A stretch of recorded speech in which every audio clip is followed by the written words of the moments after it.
الحمد للہ وحدہ والصلاة والسلام علی من لا نبی بعدہ وعن عائشة رضی اللہ تعالی عنہا عن النبی صلی اللہ علیہ وآلہ وسلم قال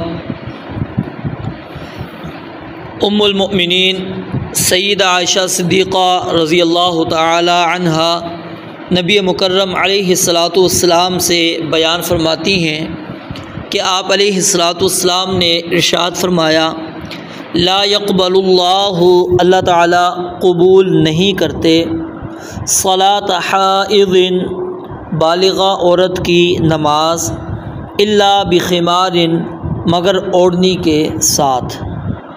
رواہ الخمسہ، اس حدیث کو ائمہ خمسہ نے روایت کیا ہے سوائے امام نسائی کے، اور وصححہ ابن خزیمہ، اور اس حدیث کو امام ابن خزیمہ رحمۃ اللہ علیہ نے صحیح قرار دیا ہے۔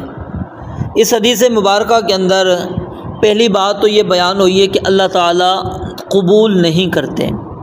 یہاں جو قبول کی نفی کی گئی ہے اس سے مراد بسا اوقات ایسا ہوتا ہے کہ وہ عبادت بالکل رد کر دی گئی ہے۔ عبادت کیا کر دی گئی ہے؟ رد کر دی گئی ہے۔ کیوں عبادت رد کی گئی ہے؟ کیونکہ اس کے اندر صحت کی جو شرائط تھی وہ پائی نہیں جا رہی، اس عبادت کے صحیح ہونے کی شرائط موجود نہیں ہیں۔ تو اس صورت میں اس نماز کا اعادہ اس شخص کے اوپر کیا ہوگا؟ واجب ہوگا۔ اور کبھی کبھار ایسا ہوتا ہے کہ اس عبادت میں تو کوئی خرابی نہیں موجود جو اس نے کی ہے، لیکن خارج کے اندر ایسی برائی موجود ہے کہ جس کی وجہ سے اس کا یہ عمل فاسد ہو رہا ہے۔ اس کا یہ عمل کیا ہو رہا ہے؟ فاسد ہو رہا ہے۔ تو اس صورت کے اندر جب خارج میں کوئی ایسی چیز موجود ہو، ایسا سبب موجود ہو کہ جس کی وجہ سے اس کا یہ عمل فاسد ہو رہا ہو، خراب ہو رہا ہو، تو اس صورت کے اندر اعادہ واجب نہیں ہوتا، کیونکہ اگر وہ اعادہ کرے گا تو وہ اعادے کا فائدہ بھی نہیں ہونے والا۔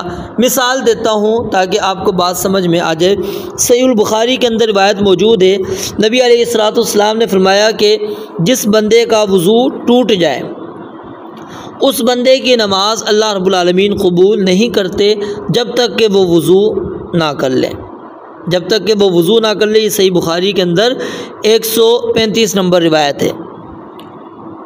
تو یہاں پر اس حدیث سے مراد کیا ہے کہ اس بندے کی عبادت رد ہوگی جس نے وضو نہیں کیا۔ کب تک رد رہے گی؟ جب تک کہ وہ وضو کر کے نماز کو نہ پڑھ لے۔ تو ایسی نماز کا اعادہ کیا ہوگا؟ واجب ہوگا جو آپ نے وضو کے بغیر ادا کی ہے۔ اسی طرح نبی مکرم علیہ الصلوۃ والسلام کا فرمان ہے، اور یہ صحیح مسلم کے اندر موجود ہے۔ آپ علیہ الصلوۃ والسلام نے فرمایا کہ جو بندہ کسی کاہن کے پاس آتا ہے، کسی نجومی کے پاس آتا ہے اور اس سے کسی غیب کی بات کو پوچھتا ہے اور وہ اسے اپنے اٹکل سے بتائے اور وہ بندہ اس کے اوپر یقین کر لے، تو اللہ رب العالمین اس بندے کی 40 دن کی نمازیں قبول نہیں کرتے۔ 40 دن کی نمازیں قبول نہیں کرتی۔ اب غور کریں، یہاں پر پیچھے حدیث آپ کو صحیح بخاری کی بیان کی، اس کے اندر کیا تھا کہ بندے کی نماز اللہ تعالیٰ اس وقت تک قبول نہیں کرتے جب تک کہ وہ بندہ وضو نہ کر لے۔ وضو کر لے گا تو اللہ تعالیٰ قبول کر لیں گے۔ اور یہاں پر نبی علیہ السلام نے فرمایا جو کسی عراف کے پاس، کسی کاہن کے پاس، کسی نجومی کے پاس آتا ہے اور اس کی بتلائی ہوئی باتوں پر یقین کر لیتا ہے تو اللہ رب العالمین 40 دن تک اس کی نماز کو قبول نہیں کرتے۔ اب اس کا نماز کے اندر تو کوئی تعلق نہیں ہے، نماز جو اس نے پڑھی اس کے ساتھ تو اس کا تعلق نہیں، اس عمل کا تعلق کیا ہے؟ نماز سے باہر کا تعلق ہے۔ یعنی یہ ایک ایسی برائی ہے کہ جس کی موجودگی میں اس بندے کی نماز قبول نہیں ہو رہی، تو اس صورت کے اندر اعادہ نہیں ہوتا، واجب نہیں ہوتا کہ وہ نماز کو دہرائے۔ اگر وہ نماز کو دہراتا رہے گا 40 دن تک تو اس کی قبول نہیں ہونی۔ کتنی مرتبہ دہرائے گا؟ کتنی مرتبہ نمازیں پڑھے گا؟ وہ تو ہونی نہیں ہے۔ تو یہ فرق سمجھ لیں کہ کبھی کبھار جو رد کرنا ہوتا ہے وہ رد کرنے سے مراد یہ ہوتا ہے کہ وہ عمل ہی درست نہیں ہوا، وہ عمل ہی درست نہیں ہوا، اس کے اندر صحت کی جو چیزیں تھیں وہ موجود نہیں ہیں۔ جب تک وہ صحت والی چیزیں نہیں آئیں گی تو وہ عمل اللہ کی بارگاہ کے اندر قبول نہیں ہوگا۔ جیسا وضو والا مسئلہ میں نے آپ کے سامنے بیان کر دیا، اب اس کے اندر اس کو اعادہ واجب ہے۔ اسی طرح یہاں پر جو آپ نے پڑھا لا یقبل اللہ صلاۃ حائض الا بخمار، اب اگر کوئی بالغہ لڑکی عورت وہ نماز پڑھ لیتی ہے اوڑھنی کے بغیر، دوپٹے کے بغیر، سر کے بال اس کے نظر آ رہے ہیں، سر کے اوپر اس نے کپڑا نہیں ڈالا، اب اس عورت کی نماز نہیں ہوگی۔ کب تک نہیں ہوگی؟ جب تک کہ وہ اس کیفیت میں نہیں پڑھے گی۔ جب تک دوپٹے کے بغیر پڑھتی رہے گی اس کی نماز نہیں ہونی۔ ہاں دوپٹے کے ساتھ پڑھے گی تو نماز ہو جائے گی، دوپٹے کے بغیر پڑھے گی تو نہیں ہوگی۔ تو یہ مراد ہے، کیونکہ صحت نماز کی عورت کے جو صحت رکھی گئی ہے وہ کیا ہے؟ اس کا ستر، اور ستر کیا رکھ دیا گیا؟ عورت پوری کی پوری ڈھانپنے کی چیز ہے۔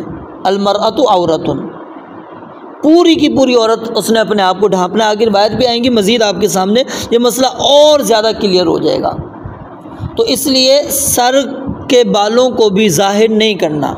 اس کے اندر خواتین بہت زیادہ سستی کر لیتی ہیں، وہ سر کے اوپر یا تو ایسا دوپٹہ لے کر نماز پڑھ رہی ہوتی ہیں جس سے ان کے بال نظر آ رہے ہوتے ہیں، تو اتنے باریک کپڑے کو لے کر سر پہ رکھ کر ڈھانپ کر نماز پڑھنا درست نہیں ہے۔ سر کے بال بھی نظر نہ آئیں، سر کو بھی چھپانا ہے، اور اسی طرح گردن کو بھی اور سینے کے اوپر بھی انہوں نے کپڑے کو ڈالنا ہے۔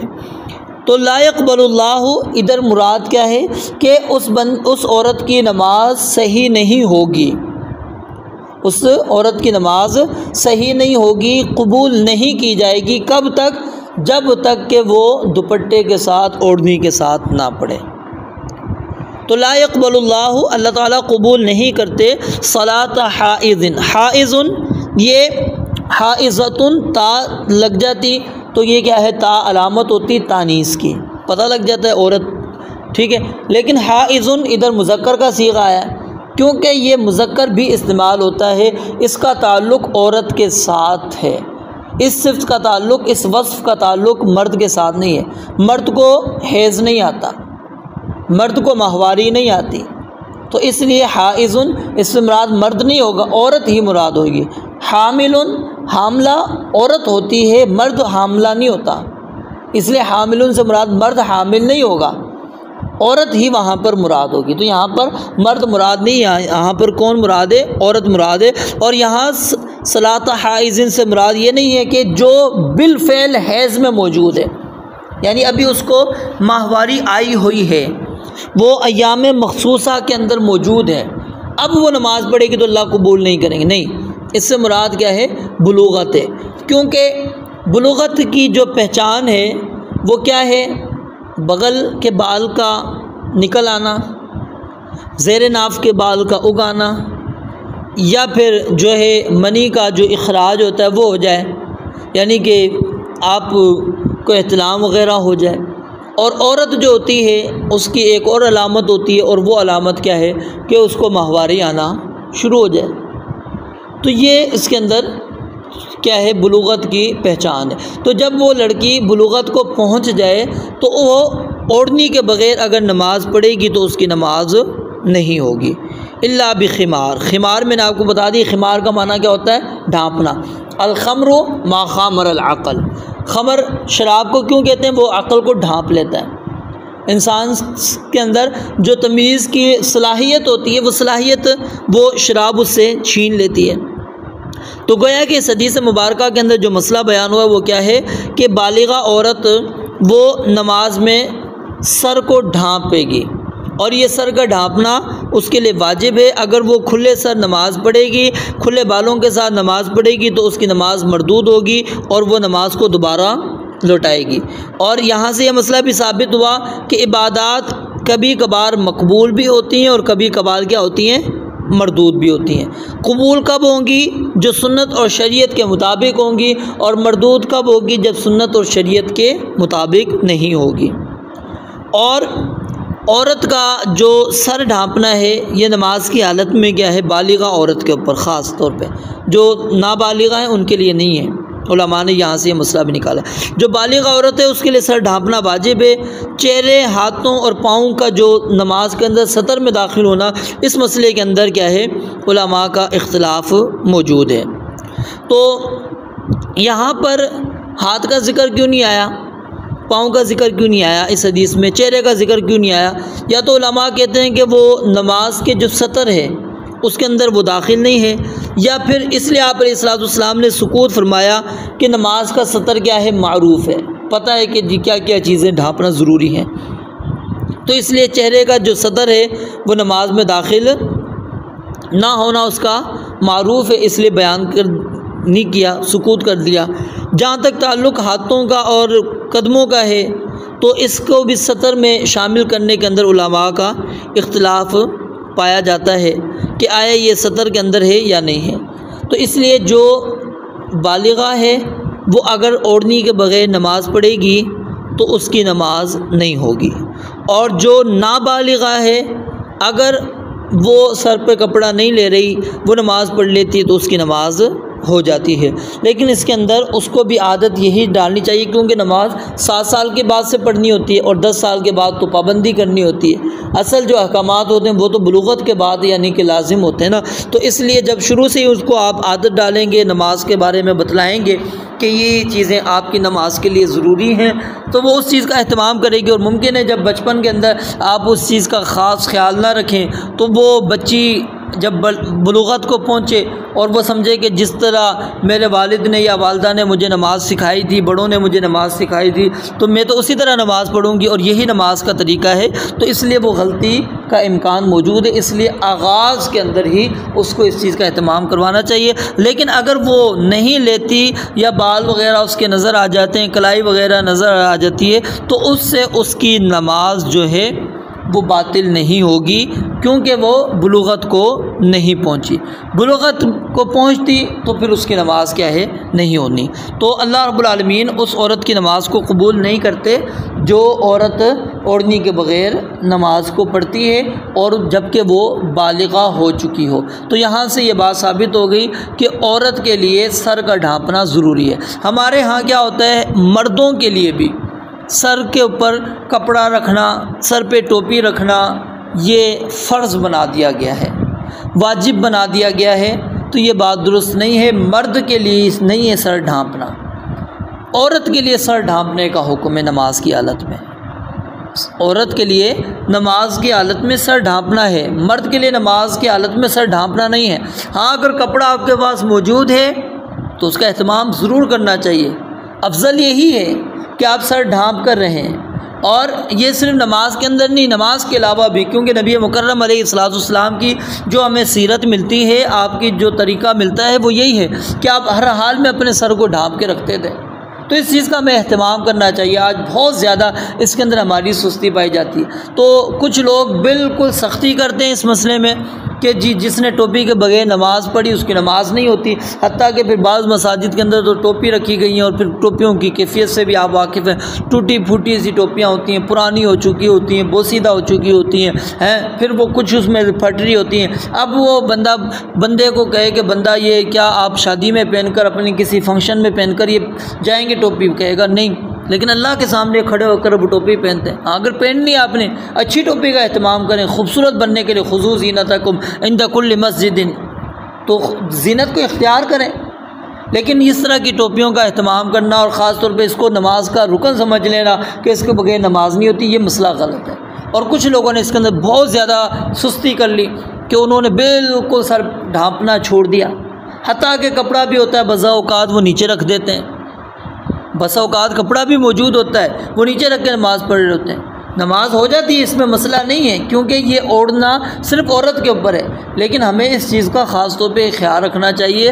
کیا نبی مکرم علیہ الصلوۃ والسلام ہمیشہ سر کھول کر نماز پڑھتے تھے یا سر ڈھانپ کر نماز پڑھتے تھے؟ اس چیز کو ہمیں، اس مسئلے کو سمجھنا چاہیے۔ اور پھر یہ معاشرتی طور پر بھی ہمیں اس چیز کو دیکھنا چاہیے۔ کچھ معاشرے ایسے ہوتے ہیں جن میں سر ڈھانپنا کیا ہوتا ہے؟ ضروری ہوتا ہے، تو اب وہاں پر بندہ معاشرے میں تو سر ڈھانپے، نماز کی حالت میں آ کے سر ننگا کر لے، نہیں۔ ہاں اگرچہ تذلل، عاجزی، انکساری اسی کے اندر ہے کہ انسان ننگے سر ہوتا ہے، اس کے اندر عاجزی ہوتی ہے، کیونکہ ظاہر ہم ٹوپی پہنتے ہیں، اس کے اندر خوبصورتی کا اظہار ہو جاتا ہے، اور بندہ جو سر پہ چیز پہنتا ہے وہ خوبصورت سے خوبصورت چیز کا اہتمام کرنے کی کوشش کرتا ہے، اس کے اندر فخر، ریا، یہ تکبر، یہ ساری چیزیں آ سکتی، لیکن اس کے باوجود خذوا زینتکم، زینت کا اختیار کرنا ہے۔ تو بہرحال عورت کے لیے کیا ہے، سر کا ڈھانپنا نماز کے وجوب میں سے ہے، مرد کے لیے سر کا ڈھانپنا نماز کے وجوب میں سے نہیں ہے۔ اگر اس کے پاس کپڑا موجود ہے تو وہ سر ڈھانپ لے گا، اگر کپڑا موجود نہیں ہے تو بغیر اس کے نماز پڑھے گا تو اس کی نماز ہو جائے گی۔ اور یہ بھی نہیں ہے کہ سر ڈھانپ کر نماز پڑھیں گے تو اجر زیادہ ملے گا، سر ڈھانپے بغیر آپ نماز پڑھیں گے، یعنی مرد، عورت کی نہیں بات کر رہا، مرد، کہ اس کو اجر کم ملے گا، ایسا مسئلہ نہیں ہے۔